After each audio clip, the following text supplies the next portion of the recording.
Hey guys, it's Chris Truitt from the Reluctant Somm. We're really excited about season 3. Thanks for joining us. Thanks for listening. Just wanted to give another little note that if you like what we're doing and you want to show us some support, reviews, likes, shares, word of mouth, all of these things really help us. We'll also be creating a newsletter this year that focuses on some of our favorite restaurants, favorite wine lists, favorite places to eat, as well as just some really cool people in the industry, as well as some other insights into what's going on in our field of profession. I also wanted to let you know that on that is where we'll be updating everybody on all of our pop-ups and any collaboration events or anything that we're doing. So if you want to keep track of us, that's the best way. Also, if you're not already following us on Instagram, you can follow us at Reluctant Somm on Instagram and keep up with us. Give us likes. Cheers. Cheers. Cheers.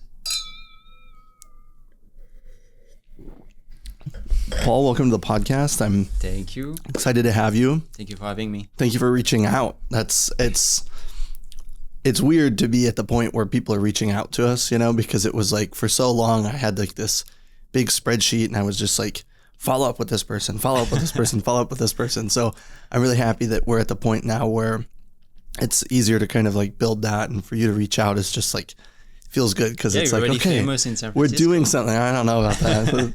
the famous jester maybe, but no, it makes me feel happy because like it feels like, what we're doing is kind of being seen, and that's great because we want to help the community. And it's what I told you by message. I say it's really good what you do for the community and bring the Somm in the front. I think is nice. I think the chef, they have a big part. Yeah. Very important so far, and the Somm, they're always kind of on the side. So thank you for doing that. Yeah, of course. Yeah. And we like to feature chefs and stuff too. It's not like completely out of the box, but it is effectively a wine podcast and a hospitality podcast. Yes. So it's much easier for us to have access to Somms than it is for us to have access to chefs.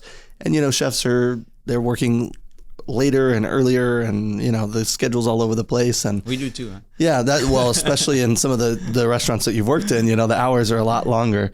Cool. Okay, so you've watched a couple episodes, kind of the outline. Just go ahead and introduce yourself, tell us kind of your background. I read up on you a little bit. I know a couple things, so if there's anything you don't touch, I'll just toss some stuff in. Yeah, sure. Yeah. So my name is Paul Baldi. I was born in France, in Champagne, in Reims, like the hardest city to pronounce for Americans.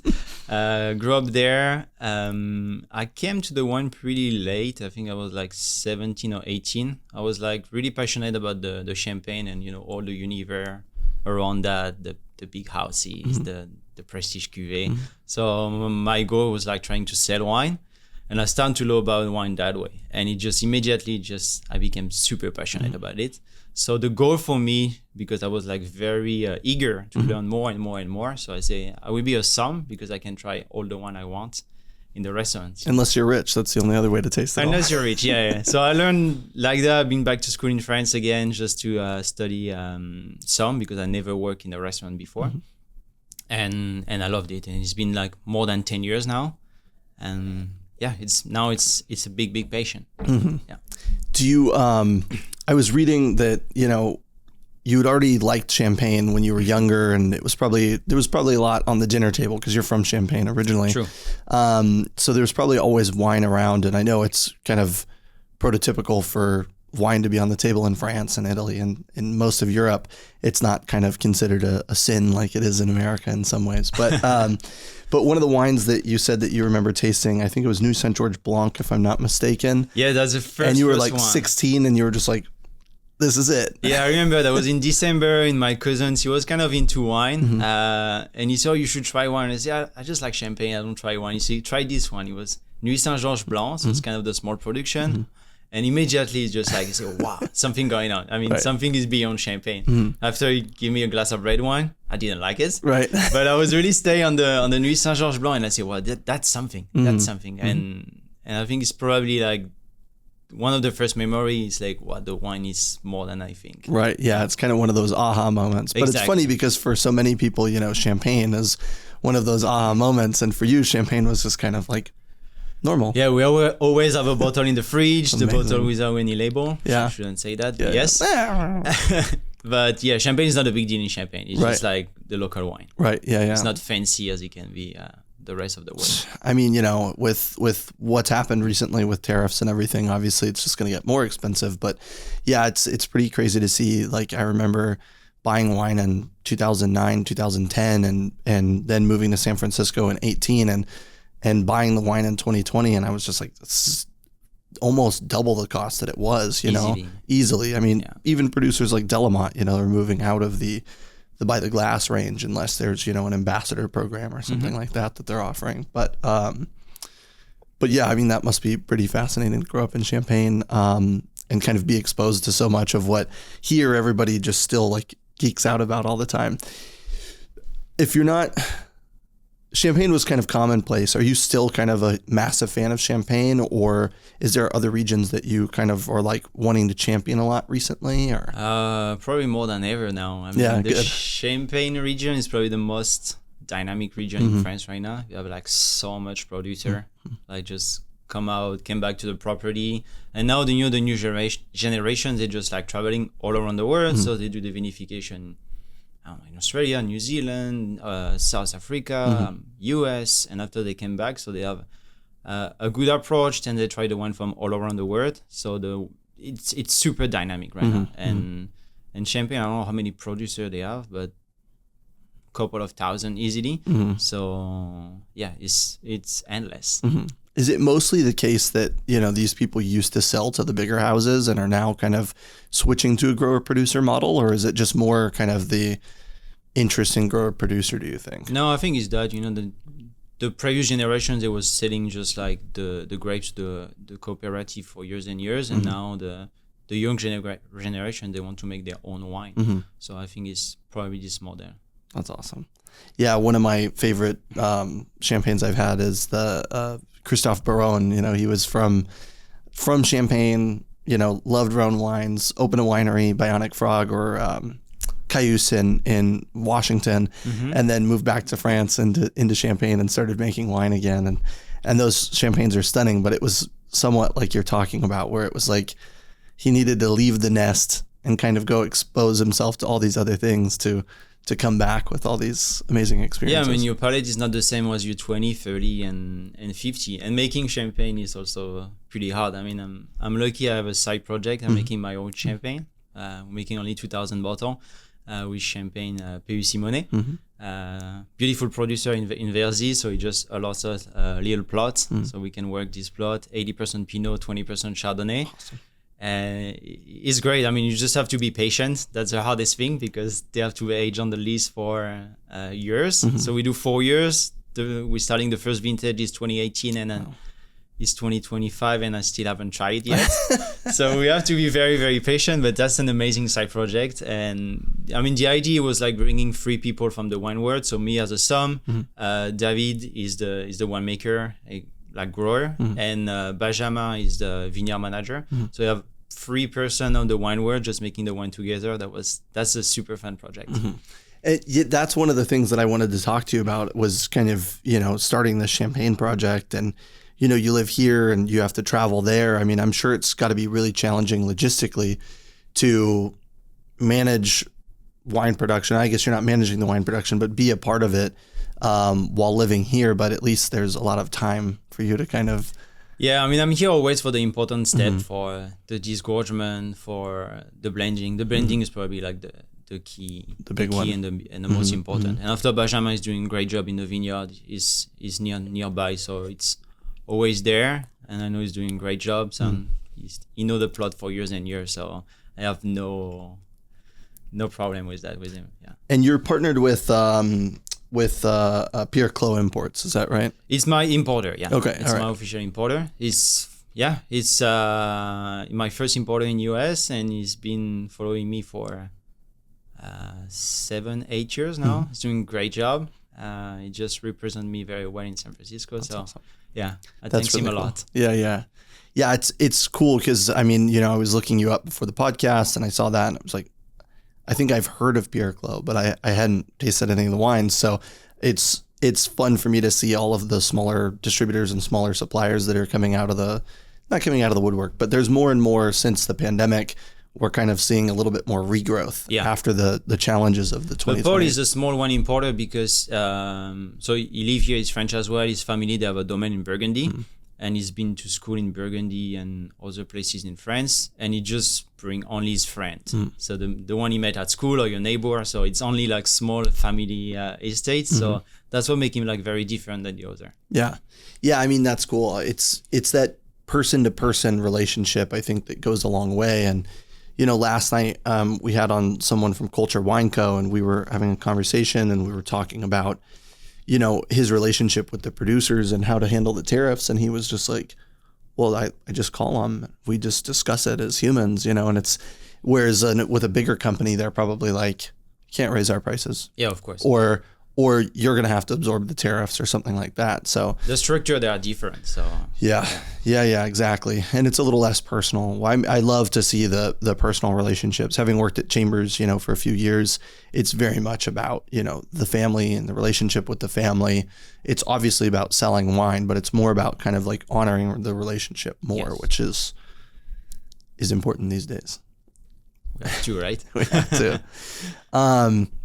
Also online, I was reading, and so I was trying to figure out along your timeline where real estate came in and how you were doing real estate, and was it kind of a way to supplement income while you were learning about wine, or tell me about kind of the when jump. I was real estate agent. Yeah, that was a long time ago. Yeah. Just after school, I did an internship in the real estate, and they hired me. I worked 2 years, and it was my transition just before wine. So I just did that for 2 years. That was fun, but I say I don't want to do that for the rest of my life. And in the meantime, the Nuit Saint-Georges Blanc happened. Yeah. So I say, okay, I need to sell wine. That's awesome. So that's great. So I quit, and I've been back to school in Bordeaux for 3 years to study wine, and after another year in Provence for studying Somm. That's awesome. Yeah.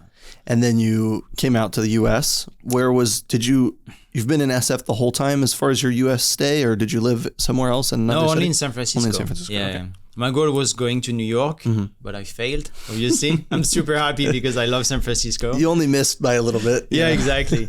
First time 2018. Okay. I was working in Le Crenn in Champagne, beautiful 2 Michelin star restaurant. They have like 1,000 champagne on the list. So fantastic. Cool. I have a lot of fun. It's fantastic wine cellar, Burgundy for decades. That's a great place. You should go to it. And I watched the Chef's Table from Netflix, and I saw the one from Dominique Crenn. That was fun. And the day after, I saw a job offer for being a Somm at Atelier Crenn in US. I say, why not? That's awesome. I send the email. They reply me the day after. I was on vacation 2 weeks after, so I stashed, and they hire me. And it's probably the best decision I did just moving here. I just love it so much. Dominique, she's an amazing person. I'm still working there sometime. So it's been like 6 years since the first time. And it's great. It's a great place to work. The cuisine and the food she made is fantastic. So I was very happy and lucky to start there when I arrived in San Francisco. That's amazing. Yeah, it's funny that how impactful I think Chef's Table has been to a lot of people. You know, we had Adrian Chan on recently, and he said the same thing. You know, he's 17. He was about to go to college, and he saw Chef's Table and was like, I want to do that. And he came to SF, and he just walked up and knocked on the door and was like, I want to work here. You know, and they just like staged him, and he was just like learning, and they said, well, we'll find a position for you. And they kind of just threw him in, and, you know, then he went to work on, later on, he went to work at Quince and work at Angler and run a lot of the program at Angler. And, you know, it's cool. Have you streamed Somm TV at all? No, I did not. There's this cool app. I think it's like $5 a month. This is not a paid sponsorship. It's like $5 a month, and they do. It's the reason I bring it up is because it reminds me of Chef's Table. Some of the ways that it's shot, and kind of the music and everything. But it's all wine related, and they do like blind tastings and vertical flights, and do like vineyard tours and stuff like that. And it's pretty cool. But yeah, the cinematography I think of Chef's Table really captivated people, even that weren't in the hospitality industry, to go like, oh my God, wow, what is that? And how do I experience something? And it's very approachable, and the pictures are like beautiful. So yeah, I mean, that's how my journey in US started. So I mean, unfortunately, I didn't know about Dominique back in the day, so I discovered through Chef's Table. So thanks Netflix for that. And yeah, you see it. So, and I think it brings a lot of people just like to fine dining restaurants as well. So that's really good. Yeah. And I was really excited to see too. I started watching some of the pasta ones, and like Evan Funky down in LA and kind of what he's doing was cool. And now that I travel to LA a little bit more, I was like, oh, I should learn more outside of San Francisco. I think it's great. And kind of like what we were talking about earlier, I don't know if we were recording then or not, but trying to get more people involved in the hospitality industry, or at least be aware of like all the hard work that goes in behind the scenes. It's like, it's a really well orchestrated act in the dining room, but behind there's like a lot of chaos, a lot of anxiety, Yeah, a lot of stress. And so it's cool. And without diving all the way into the depths of like The Bear, if you've streamed that, where just the anxiety is just mounting the whole time. It's kind of true, but it's kind of like, I should say pre-COVID. Yeah. Or maybe like 10, 15 years ago. Right, yeah. The chef screaming, that's way better than it used to be. Yeah. But it's kind of true. Yeah, sure. Yeah. That was a similar experience to what I had, and it was very stressful. And I also kind of felt like I lost my love for the hospitality industry. It felt more just like more competition than it was about like, I felt like I was competing with my peers instead of thinking like, I want to take care of these customers, and maybe that's just because I was at, a lower level, and I thought like, I've got to fight my way to the top, but that's awesome. And now you're at the Battery. And exactly. How long have you been there for? Recently, it's been 5 months. Oh, okay. So I'm a lead somm over there. So the Battery is a private club, so it's member only. It's been open for more than 10 years now. The wine program over there is fantastic because the owner, they love wines. They have their own winery. The wine cellar was created by Christophe. So it's one of the rare MOF, Meilleur Ouvrier de France, for sommelier. And we have a lot of back vintages. We have very interesting wine, very niche. We have Pinot from British Columbia in Canada. Wow. We have Cab from China. Love that. Bilong, Corton Charlemagne from Coche du Riz, and Romanée Conti. So it's very eclectic. It's a lot of fun. I really have fun. And Patrick Miner is there now too. Patrick Miner is the wine director. Yeah, exactly. Yeah. So it's continued the job from Christophe, and he's doing a great job. He's doing a lot of wine events. I love working with Patrick. Yeah, it's such a cool place, and I've always driven past it and I've heard about it. And then before I left Chambers, I got a chance to go in and meet Patrick and talk to him for a little while. I was just like, this is so much cooler than I ever thought it was. It is. When you think about the member club, it's just like, very very bougie, right. Very formal, like white jackets. Some of them is like that, but it's not like that. I mean, the idea was like, the owner is British, and his wife, she's from California, but originally from Mexico. So they want like to bring like the idea of a member club, like white people only, and with the diversity of Mexico and California. And I think they nail it because it's really good.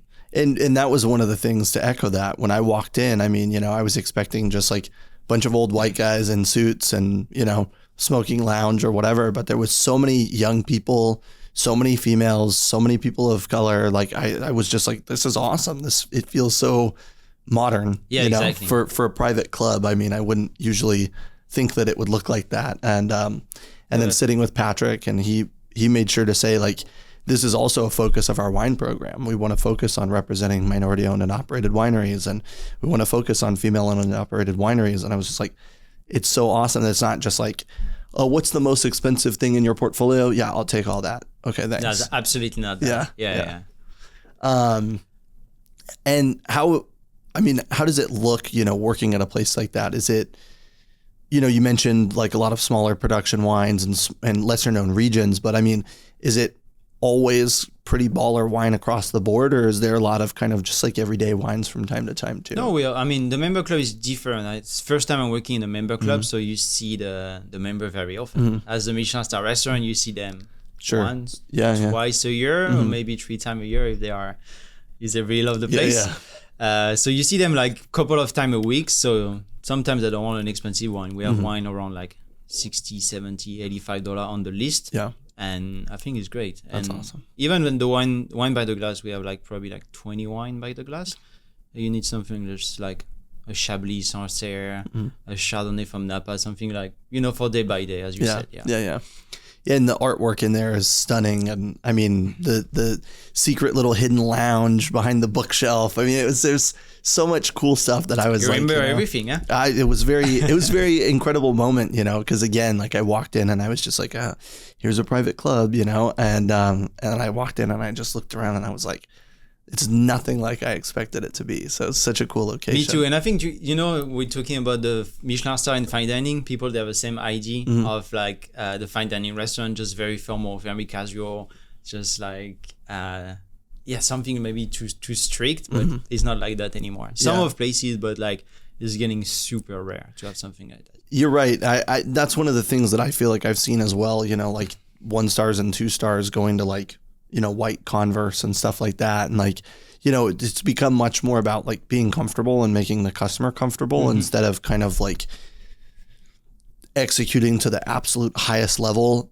regardless of how people feel, and that's like you were saying earlier, I think kind of a byproduct of the pandemic, whether it's because there wasn't enough employees that they couldn't kind of have a similar attrition rate, let's say, or whether it's because it just allowed everybody a little bit of time to take a step back and like stop and think about, life and kind of decisions and stuff like that. I think the global experience has changed as well. It's not only about food when we're talking about like, and we talk more about an experience. So it's the service, the wine, the food, right, the little detail about artwork on the wall or the table. Everything can be like a good story. So it's not only about like the plate and the food. I think now we're talking about the global experience, and I think that's helped a lot. Yeah. In the whole concept of like being more playful, I think, is the best part, and that's one of the things that Dominique has done really well since the beginning. Was, there was a lot of playful things, and there was a lot of poetry, and there was a lot of like whimsy. Yes. To the program, The poem is still there. So yeah. It's different, but it's still there. Yeah. And the big shift. So you've been in and out of there for the last 6 years. I mean, one of the big shifts that I think surprised a lot of people for that restaurant was the shift away from meat and into fish. And now you're completely dairy free as well. Not anymore. Oh, okay. She did like dairy free for 2-3 years, and now she's back to dairy. Okay. All right. Got it. Because I know that she wanted to mainly source like dairy from the highest quality, and there wasn't anything that kind of like met that caliber for her for a long time, and so she wasn't willing to kind of like, I don't know, make an exception, which I mean, it was also a challenge. She always like trying to do something new and just like pushing the limits. So I think non-dairy I think that was awesome. I think she just go over now and she's doing something different today, but we still have like an amazing quality of food and dairy today. And chef, she from Brittany, so the butter is something probably very important for her. So I think it's one of the reasons why the dairy came back. And I mean, I think today the food is like one of the best I ever tried. That's good to know. It's great. I mean, and I love the idea of kind of like evolving and challenging yourself and stepping outside the box. It's not just the same tasting menu day in and day out. It's deciding to do something like that and switch to mostly seafood and go to no dairy. It's like, can't remember the restaurant in France that did it. He just went like all vegetarian. L'Arpège. Yeah. That was like a big moment that everybody was like, you're crazy. Shock. You're crazy. Yeah, exactly. It's not going to work, Exactly. But I mean, I talked with Dominique like 2 weeks ago, and she said we don't need meat here. I mean, with the seafood, we have the ocean, we have the variety of seafood is huge. So why do we need meat? So and she's right. Yeah, that's cool. I mean, even to link that to kind of like what Bianca and I talk about all the time is like conscious consumption. It's like you could just buy meat, you could buy it from wherever, you could buy it from Texas, you could buy it from whoever, and just import it in and just put it on your menu. But is that a representation of the place that you're in? not really. We try to buy most of our meat from Market Guard, which is this great regenerative beef farm in to the south, like an hour. I'm forgetting the name of the town, but in Palo Alto, they have a farmer's market booth, and we like to go. We load up once a month. We buy all the meat that we need, and we come back. But yeah, I mean, we try to be very conscious of like what we have as well. Yeah, I think it's important. Mm-hmm. I mean, especially in NorCal, the people, they are very sensitive, and we have everything for that. Mm-hmm. I mean, all the farmers, they are nearby, so we don't have any excuse to go somewhere else, actually. One of the things that I was looking at, and this was again part of maybe that interview that I was kind of like rereading through, but it's something that you didn't touch on that I'm really fascinated with, is your time in Switzerland. Yeah. So how long were you there? Was it like an elongated stage? Did you have a full position? How did you get there, really? So I was working in south of France, in the French Riviera, and the FNB at the time, he was moving to Switzerland, moving as a GM to opening a new hotel. And I was on vacation. I was in LA, actually, and he called me and he said, "Hey, Paul, I'm opening the hotel. It's opening in a couple of months. We have no wine. Would you like to create the wine program?" I say, "Sure, I will do it." So arriving Gstaad, very tiny luxury ski station in Switzerland. That was great. I mean, creating the one program from scratch, that was a big adventure, a big challenge, especially in different country, because I didn't know how was the rules and everything.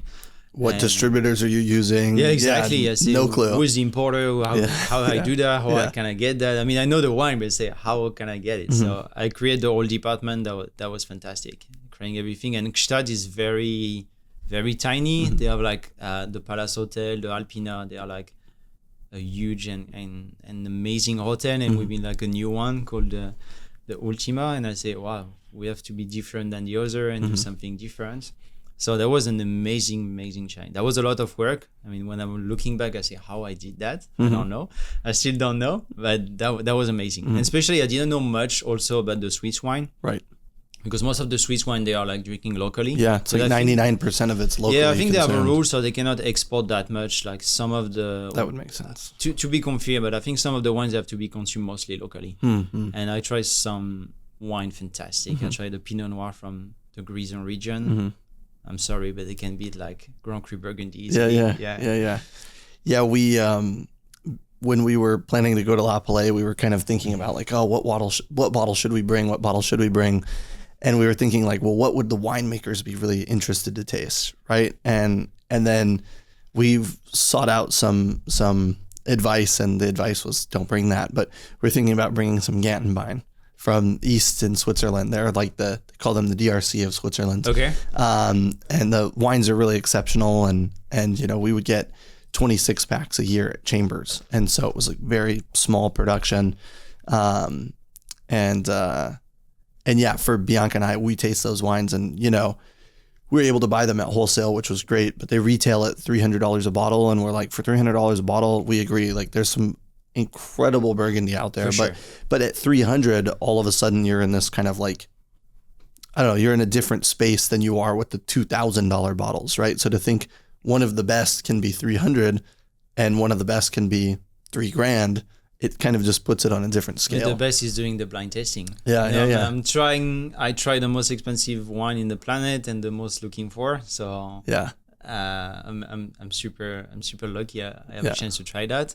And I have like an amazing experience with like $100 wine or $20 wine. So it's not always about the price. Yeah, for sure. And especially being able to see the wines, in Europe where they haven't paid tariff, they haven't paid ocean freight, they haven't paid storage in a warehouse in New Jersey to then get shipped to California. It's a little bit different. The money's a little different over there. Yeah. Well, I still have a bucket list, the one I want to try, but yeah, that's great. Yeah. I mean, at least you're probably checking them off kind of as you go. Yeah, but I mean, I know some of them I'm never gonna have a chance to try. But well, never say never. We never know. We would like to try Ichem 1811. Wow. The Years of the Comet. Yeah. I don't know how many bottles left in the world. I know like 3 or 4. Yeah. if someone send the podcast and someone want to share wants to with donate, me, you know, I would love to try that one time in my life. That's so funny. Can you scoot in just a little bit? That's so funny. Yeah, I saw that on the questionnaire also, and it was like ICAM 1811. And I was like, I didn't even know there was any ICAM 1811. Yeah, it was. Yeah, the comment here. Yeah, that's so funny. To link into the Swiss conversation, because I don't know a lot of people that have worked in Switzerland. The only other person I know in Switzerland is somebody that you probably know, and that's Jeremy Brutomar at 165. He's master somm, working for just at 165. And you guys are on the Somm's Choice Award. Yeah, Somm's Choice Award panel together. How do you get involved in something like that? I mean, and then what is the commitment to a program like that look like? They reach me. You're really busy, so I have so many questions because I'm like, he's doing all these different things. How does he do them? Yeah, me too. I lost myself sometimes. They reached me through LinkedIn actually. Oh, cool. 2-3 years ago, she was looking for a judge for the wine competition. As I'm always like happy to try one and taste. So I'm doing that for 2 years with them now. We have good relation. That was really great, and I was really happy about what they do, because the challenge they do is kind of different than the other. So it's a blind tasting.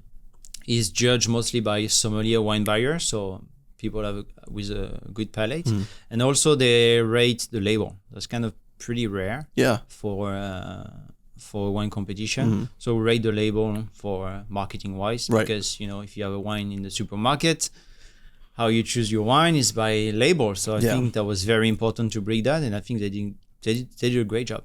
Yeah. And also they try to educate people. So I'm the ambassador for them for the Champagne region. That's awesome. Yeah, because I've seen Paul Carayas, I think, do it for sherry or for I know Madeira. He's certified Madeira. I think he's the only one in US. Yeah. You probably have them with that too. Yeah. I've seen him in and out of there. And then does Jeremy have a specific region that he represents, or? I do not know. Oh, yeah. But he had worked in Switzerland, and he was actually the first person that got me into Ganton wine, because he was telling me how amazing the wine was, and you've got to try it. And I used to work in Switzerland. I was like, why did you work in Switzerland? I heard about him. Maybe already told me about him, and we still haven't met. Oh, that's funny. Oh, because you guys are judges this coming year, right? Yeah, I think we judged last year, but we weren't on the same table. It was like 2 different days. So I think we know each other by social media, but we never met, we never talked. That's funny. We should fix that, actually. Yeah, we'll fix that. We'll get together. I'll get you guys together, and then I'll just leave, and you guys can hang out, pal around. I love that. You should stay. Yeah, I'll stay. It's fascinating that they're rating the label of the wine. I think it's really important, and I think it's something that probably a lot of wineries wouldn't want to hear, that you have to change your label because you're dealing with the CCB or whatever the fuck it's called, the agencies that are TTB, thank you, that are allowing them to label things certain ways. And there's some amazing wine out there that you look at the label and you're kind of like, or you look at Muscadet and every label almost looks identical, every bottle looks identical, and you kind of go like, yeah, any one of them is good, right? It doesn't matter if it's this $30 one or this $60 one. I don't know the difference. You visit on the shelf, nobody is here to help you. So exactly, yeah. So how is that? The process of that does that go into the overall score, or is it kind of like scored separately? It's going to the overall score. Wow, that's so you have cool. You have a note for the quality of the product. You have a note for the quality price, and a note for the label. That's awesome. Yeah, I think that's so cool, and I think it's really important to be able to rate a wine like that, and from a panel of people. I think the 100-point system is something that I've talked about probably too many times, that I think it's like really confusing for people. Once you're at like 97 to 100, it has to do with like the ageability of the wine. So you'll never see like really fun, interesting white wines that could be mind blowing unless they have incredible ageability too, which is like this weird thing. And why do you start at, 75 and less is for flawed wines or whatever? In France, we never really care about the points, especially the 100-point system. Sure. In France, 20. Yeah.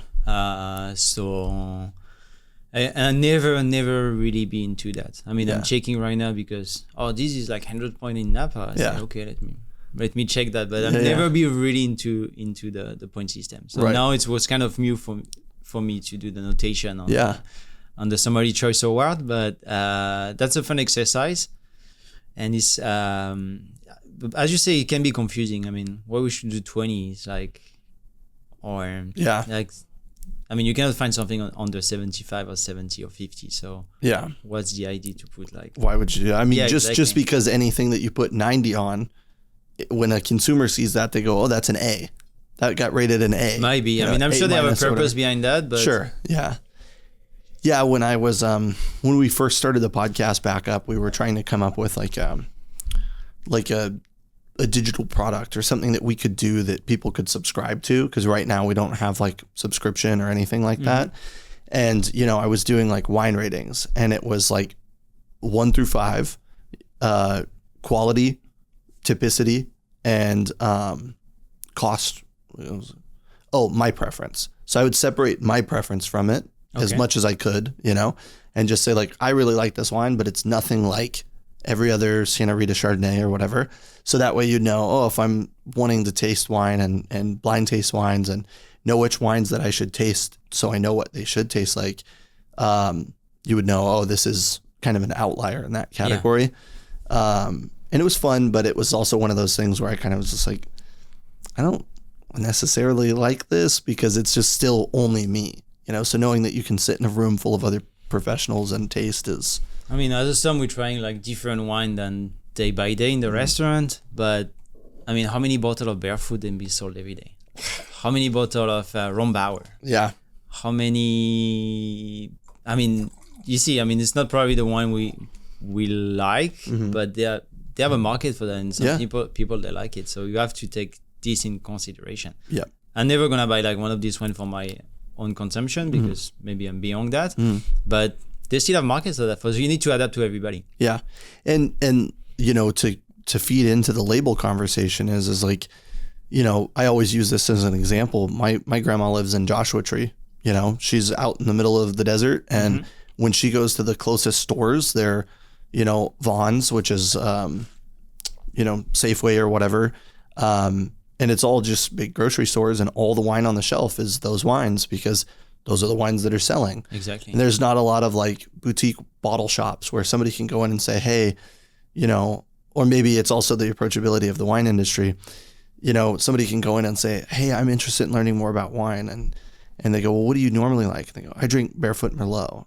Most professionals would probably handle it really well, but I could see some people going like, well, I don't have anything like that or whatever. Yeah, we cannot judge. It's people drink that. If they like it, they like it. I mean, we still have so much fast food in US. It's for a reason too. The food is terrible over there, but they're still making more money than me today. So. So don't judge. I mean, you can educate. You can just like try something different. If they like it or if they don't like it, that's something different. But you have to educate people, and if they are eager to learn, maybe they're gonna change later. I mean, we don't have the truth. I mean, everybody is different. So. And at least they're drinking wine. Exactly. And they've already got step 1 down. Exactly. They're drinking wine. Exactly. Now we just need to help them with step 2 or step 3. And so what is the difference between a Barefoot and Napa Cab or a Sonoma Chardonnay or like a Chablis or an expensive Côte de Rhône exactly. There's a lot of room for us to grow, a lot of room for us to improve. But we shouldn't judge. We're just like trying to encourage them to try something different. Yeah, absolutely. I mean, when my wife and I got married and at the family property, we opened up a bunch of wine, and some of the family members would go like, oh, I don't know, which should I taste? I was like, whatever you want. And they're like, well, those seem expensive. I was like, okay. They're like, well, what if I don't understand it? I go, who cares? Exactly. Like, it's drinking. They're probably the thing I say the most at the restaurant, just to make the guests comfortable. You say, oh, I don't know about wine, or I'm not into wine. I say, you don't need to know about wine to like it. Yeah. You don't need to know about wine to like it. It's the most important question. Do you like it? Yes. Exactly. The end. I say the most important in the tasting, I say, do you like it? Yeah. Yes or no? Yeah. Sure, that's all. After you can develop, you can say everything you want, but the most important is, do you like or you don't like? Yeah, I think that's the beauty of it, and that's again the whole concept behind drinking a wine blind for the podcast is we're drinking it. We haven't talked about it once because all it is kind of a vehicle for this conversation. It's a lubricant for the human interaction. You know what I mean? But and I like it actually. good. That's the most. That's it. That's all we're gonna say. And then you started this project recently that we were just talking about before the podcast. And so did you want to talk about Voila Wines? Yeah, of course. Please. That's, my last project. Hopefully it's going to be my main project. So it's actually 3 phases, a wine shop online. Mm-hmm. So I have a chance to have a lot of contact in France. So I'm buying a lot from private seller, good provenance. So wine everybody looking for, like Old Burgundy, Dovisa, like Celos. I can able to source that in France, so awesome. I can bring that here. The other one, I have a wine club, so with 2 offers, 3 bottles every month. So if you want to try and discover a new wine, curated by me. And the last one is a wine, I call the wine Concierge, but it's like everything related to wine. So if you need, I don't know, 1955 Barolo for your birthday, we get it. If you need to create your wine cellar from scratch, I can do it. If you need wine for your private jet, I can do it. So everything is relating to wine and services. I do it. That's awesome. Yeah.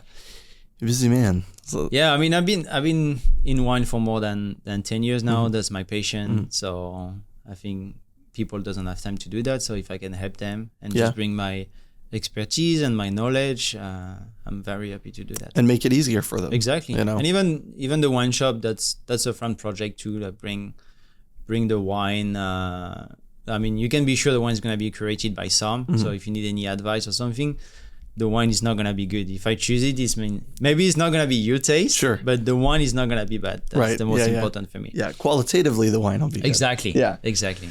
So that's a super cool project. I'm very happy to do that. There was a lot of work, so I just launched it like 3 weeks ago. Right. So it's just the beginning, but I'm super happy, super exciting about that. That's awesome. That's really exciting. I mean, do you have to get? I guess it's a whole different ABC license or something like that, or? Yeah, I guess that was the struggling part of it. Yeah. So I'm not very good with paper and bureaucracy, and even less in US. So it took me like almost a year to get all my licenses. So I can import and now I can sell. That's awesome. Wholesale and off-sale. Is it, what number license is it? Do you know? 91720. Oh, great. Of course I know. That's awesome. 91720.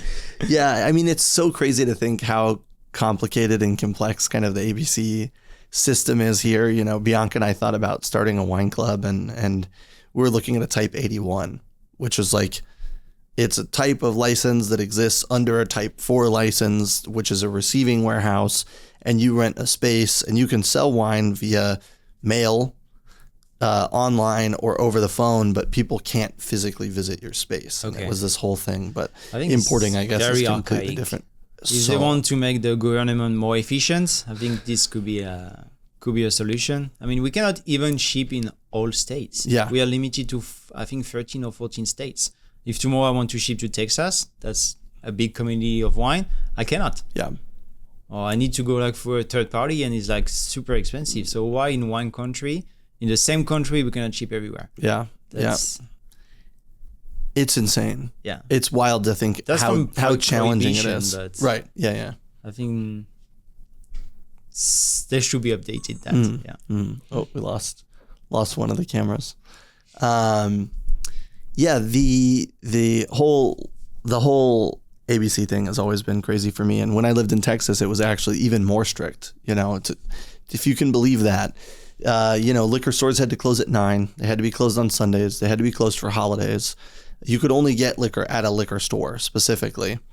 Grocery stores couldn't sell beer and wine after midnight unless it was Saturday. You could sell it till 1 a.m. And then on Sunday, if you were going to a restaurant, you couldn't drink alcohol until noon unless you had food on the table in front of you. Paid food. They had to buy food. So it was just this whole this whole thing. And so like, like an Irish pub that I used to visit all the time on Sunday mornings, cause I would be hungover from Saturday night, would have like hot dogs, and you'd walk in and you'd buy a ticket and you would just get a hot dog. You put the hot dog on the table in front of you, and then you could just have as many beers as you want, or have whatever you want. Beers, exactly. Yeah. And it was so silly. I mean, I'm sure it made sense a long time ago, but it's weird how. No, not today for sure. Yeah. So.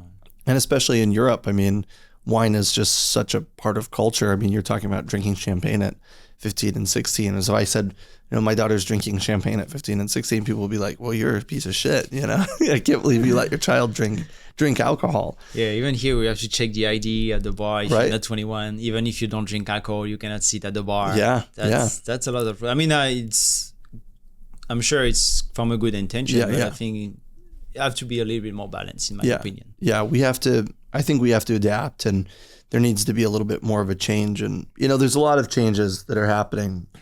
I don't know that tariffs is necessarily the right way that I wanted to see the changes happening, but how are tariffs going to impact your new business? I mean, with importing these things, is it going through the same channels? Are you going to be facing the same fees?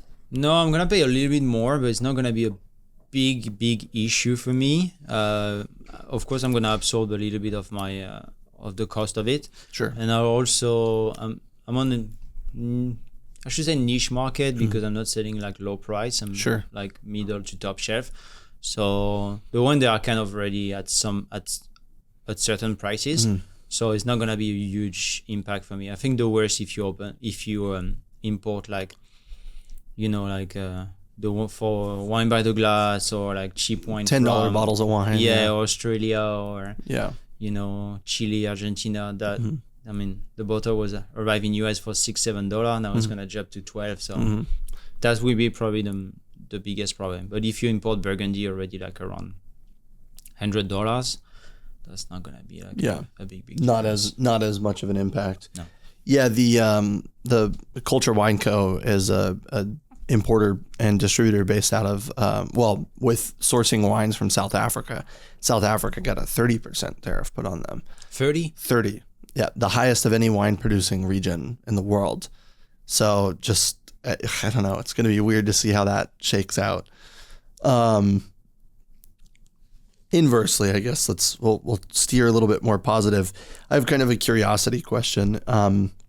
When you're working at Michelin restaurants in France and in Switzerland, percentage of American wine on the program, 5%, 2%, none? I mean, you guys have so much, it feels unnecessary, but I know that sometimes in the Michelin realm, it's important to have wine from everywhere. Yeah. I think it's between 0 and 1%. So I think they have a trend 10 years ago. It was like on the last pages of the book, you have to have like 10 different countries. Sure. So you're adding like everything, but at least you have to bring like 10, 15 different countries, at least 1 or 2 references. So I remember at Le Creia, we used to have a little bit of American wine. We have Staglin, because I know the previous chef sommelier visited there and loved the wine. So I bring that on the list. And after, the most common is going to be Opus 1. Yeah. That makes sense. It's half French, so maybe that's the reason. Yeah. But I would love to see more American wine in France. Like Hirsch is fantastic. Yeah. Piedro Assassi, I love the Syrah from there. Dumol, they're making great wine. Arno Roberts. So we can have like also a different image than a full body, like heavy bottle can. Right. So We have a lot of things going on right now in California. So this could be a good place for Europe. The market is ready for that. The consumer, they're ready for that. I'm not sure. So we have to convince the sommelier in Europe to do that. To champion it. And also the price. I mean, the price is going to be way more expensive than some Burgundy and Rhone Valley. So the competition is pretty hard for that. Yeah. That's one of the things that was really eye-opening for me when I started stepping into the import side of things, is understanding how much the wine costs leaving the winery, and then how much it costs when it arrives and we have to sell it. And you just think like, wow, ocean freight costs that much, and then shipping it from New Jersey to California costs significantly more. then tariffs, and then every step of the way needs, 20 to 30% or whatever. And so, by the time it hits the consumer, I mean, it's significantly. But also the cost of wine in California for making wine in California is more expensive than somewhere else. So that's probably the main reason. I mean, the price out when they leave the winery is already like higher than French wine. So you think it's probably labor and business taxes and stuff like that? Yeah. Weird. It's a weird world. So, what's next? I mean, are you going to focus mostly on this, the new business here on Voila and the champagne, I guess, still moving forward? Yeah, champagne, we're still doing like 2,000 bottles every year. That's awesome. So that's the one. We're making 600 bottles every year of vintage. So maybe gonna release the first one next year. I don't know. I'm going back in France in July, so I'm gonna try for the first time. See if it's ready. If they're ready or not, if I'm happy with what I did or not. Voila Wine will be my main project. And September, I'm going to start a new challenge. I'm going to work at 7 Adams. Oh, yeah. Yeah. So awesome. 1 Michelin star. Yeah. With David and Serena. They there was at Marlena before. They opened 7 Adams. Yeah. And it's going to be my new challenge in September. That's awesome. Is Rachel's there, right? I think. I don't know. I'll look afterwards. But which Rachel? I know so much. Rachel. I know. I'm spacing on her last name. So yeah, that's the goal, and getting my green card will be a beautiful goal as well. Yeah. So it's on the way. So yeah, that's cool. I mean, as soon as I have my green card, I'm gonna have a little bit more peace and serenity too. Yeah, for sure. Yeah. I mean, I can't imagine what that's like. So I'm looking forward. Whatever I can do to help with that, however I can help. Let me know if you need references or anything like that. Just to be patient. Yeah, I'll be patient. That's as long as there's wine, I'll be patient. I want to talk about the champagne just a little bit more so I can fully understand it. How long are you letting it sit on the lees? 4 years. 4 years. Okay, so 48 months on the lees. You're just gorging, and then you're just adding all this additional bottle age just to kind of... We do a little bit of dosage. Okay. So we started in 2014 for the first vintage. We had 3 grams of sugar, and now we reduced to 1. And I think now we just released the last vintage was 2019, and I think it's the best vintage we ever made. That's awesome. Yeah. Okay. And I'm pretty confident we're gonna go brut nature in the next 3 years. Yeah. Because, I mean, the changing is very good, and David is making an amazing work at the vineyard.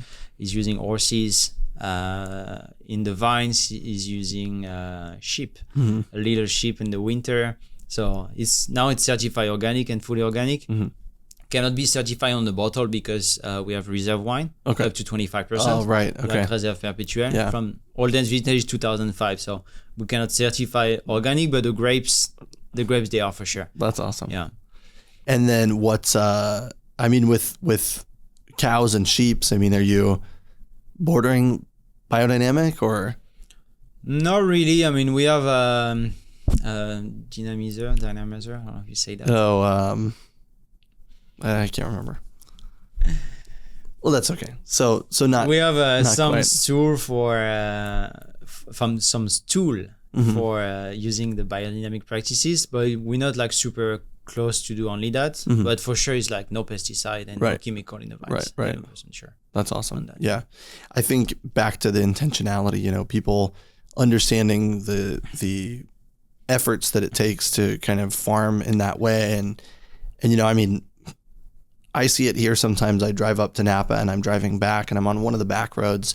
And as far as the eye can see, it's just grapes everywhere. There's no trees, no hedges, no bushes of anything else, just grapes. And I'm like, it's monoculture. I mean, I don't know that it's necessarily sustainable and there's nothing underneath it. But it's funny you say that because David, he planted like almost 50 trees around this vineyard last year, just like to get like biodiversity. Yeah, I think it's very important. And our neighbor is Roderer, Champagne Roderer, and they're doing a job like is stunning. Yeah, what they do, they're like it's outstanding. I think for the big houses, everybody should follow their lead because they're doing a great job. Right, they're working organic. They really take care of the vines. They're doing a great job. I mean, especially when a big house is like that. I mean, they have the notoriety. They're selling the wine easily. the quality of the product. They is don't good, have to do that. Always trying like to go another step and to be better. So it's a great example for champagne. Yeah, there's one of the first times I saw that was at Hansel Winery. I went on a tour, and they had their sheepdogs, and they had sheep, and they had pigs over in the back forest and all that stuff. And visiting Snowden Winery last year and walking through the vineyard, and it's just surrounded by trees. Like if you flew over it in a plane, you would look down, it would just be a bunch of trees and then just a couple small vineyards in there. Why would somebody do that? Why would somebody plant there? But standing in the vineyard, you can really feel the difference. It feels like it keeps it cooler. Feels like, there's more shade. It's a little bit healthier.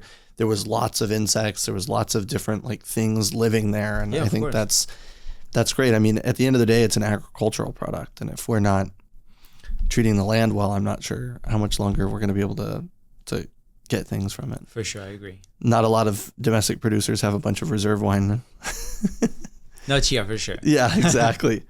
So what do you think about the wine? I mean, have you enjoy it? So as I said, I like it. And I'll preface with saying, always, the wine is not always a blindable wine. It could be, it could not be. So there's absolutely no pressure to try and guess what it is. But I mean, I just think it's fun. We're always wrong. I remember a couple of years ago, I was with a couple of best sommelier in the world. Mm-hmm. And they told me a story. They was like trying wine. Everybody was, okay, that's a Malbec from Argentina. That was a statement, like, was 3 best sommelier in the world. They were sure about that. And that was Cabernet from China. That's awesome. So yeah, you can be wrong. Yeah. No shame of that. I always love when you see a blind tasting and you're just like, oh, that person's got it. They got it. And then you pull it out of the bag and you're like, why would you blind taste somebody on that? Cabernet from China, it's like, it's so like out of the loop. But I think the beauty of deductive tasting is you're doing deductive tasting off of the possibilities of what's allowed. Whereas if you're just tasting anything from anywhere in the world, it's then I get into the same thing. Do you like it? Do you not like it? That's the most important once again. Yeah. So my first impression, I'm sure, is a natural wine. I mean, I can tell you maybe a little bit of carbonic maceration, kind of like sensible to that. So I think this grape should be like a little bit more full body, but how it was made, making a little bit lighter.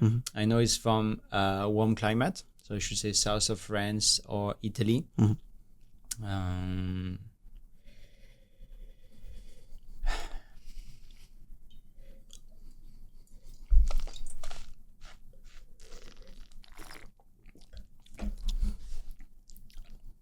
Maybe it could be the wine from Sicily, like a Nero d'Avola or Nero Mascarese from Sicily, or it can be also a Grenache from Languedoc or something like that. Could be lots of things. Yeah, I'm gonna try on these two, but I like the Nerello call. I mean, I could see that because it has kind of like, it could be way bigger than it is, but it's not.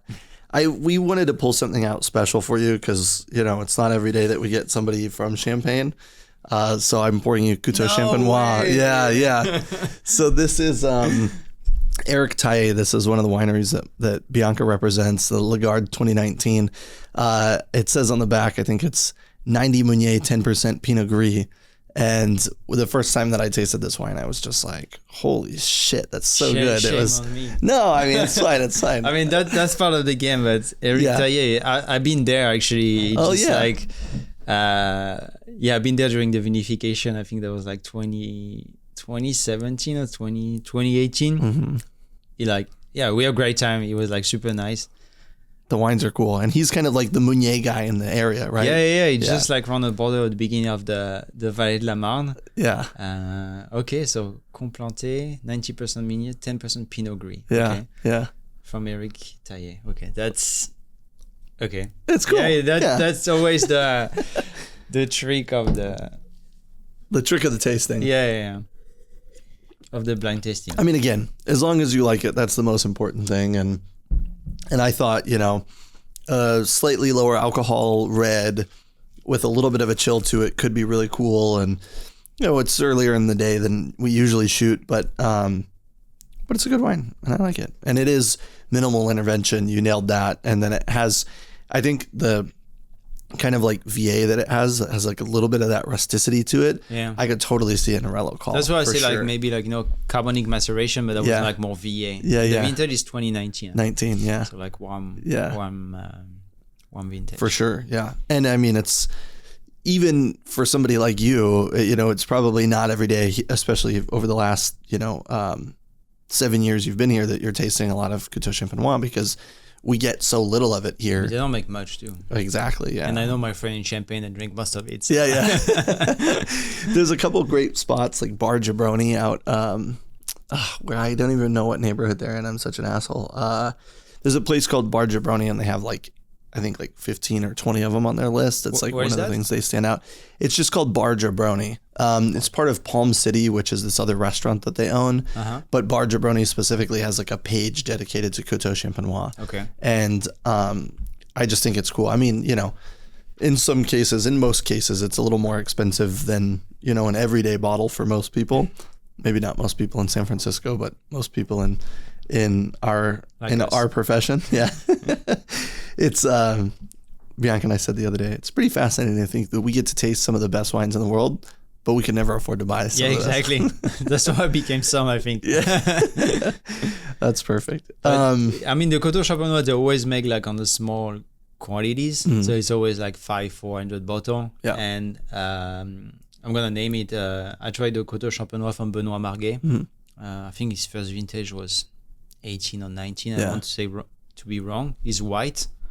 And the first thing he just like, I remind me when I smelled, I remember me a good wine from Jean-Claude Ramonet in Burgundy. That's awesome. And I say, wow, if the Coteau Champenois they can taste like Grand Cru Burgundy, that's gonna be something. Yeah. And the wine was like fantastic. Yeah, this doesn't really fit into the box of ever really comparing to something like a Red Berg, I think, the way that it's produced probably. But like it has kind of a similar fruit profile to me of like something like Chambertin. Like it has that kind of like lush, like fun, approachable kind of character to it, Yeah. I mean, you can try the Coteau Champenois from Pierre Payat. Yeah. I mean, that's fantastic. They're making like so good Coteau Champenois. I mean, they have so many. I mean, Bollinger is starting to do, they've been doing that for years and years. Aiguille is probably that's 400, 500 or whatever. Yeah. At least before it was less than 100. But everybody says the best Coteau Champenois in Champagne for a long time. So I think that's kind of wine is gonna growing up in the future. For sure. Yeah. With the production of sparkling wine in England and more Coteau Champenois being produced and things just warming up a little bit more, I think we're going to continue to see like a really cool evolution in the wine industry. And even though this is bottled in 2019, it's great to see where it's at now. It's still so lively. I mean, I would never have assumed if I blinded this, I would think it's, a couple years old, but it's just so tight and tense, at the same time. But it's a fun wine. We've had this wine, I think we had it for New Year's and we had 3 bottles. So this is it's fun to share. Well, thank you for sharing that. Yeah, of course. Thank you. Anything else you want to talk about? Anything we missed? No, you have any topic you want to bring? Something like most a of the good boxes. story, or we could do a good story. What's one of your favorite memories in San Francisco since you've been here in 2018? My favorite. One of them. It doesn't have to be the most favorite. I think it's like I came before the pandemic. I was in France during the pandemic, and I came back. I was by myself before I came back with my wife in 2022. And I think the most exciting moment is when we left the airport, and I was on the Uber, and I was on the way back to my apartment, and I was recognized every street, every corner. And I really feel like I was home. Yeah. So that's probably the moment I will remember. That's beautiful. Yeah. I love that. Do you have any words of advice or any statements that you want to make? Anything you want to tell the listeners? Yeah, I mean, drink wine. First, the wine shouldn't be complicated. Just like don't feel shame to to try or to expect your opinion. Just like be curious, be open mind. And I mean, you see the blind tasting, you think is the one from Sicily and it's from the region you're from. So no shame on that. You have to be like, just like be very curious and be very open and drink wine. It's perfect. Well said. Let's all drink more wine. Cheers. Cheers. Thank you. Thank you.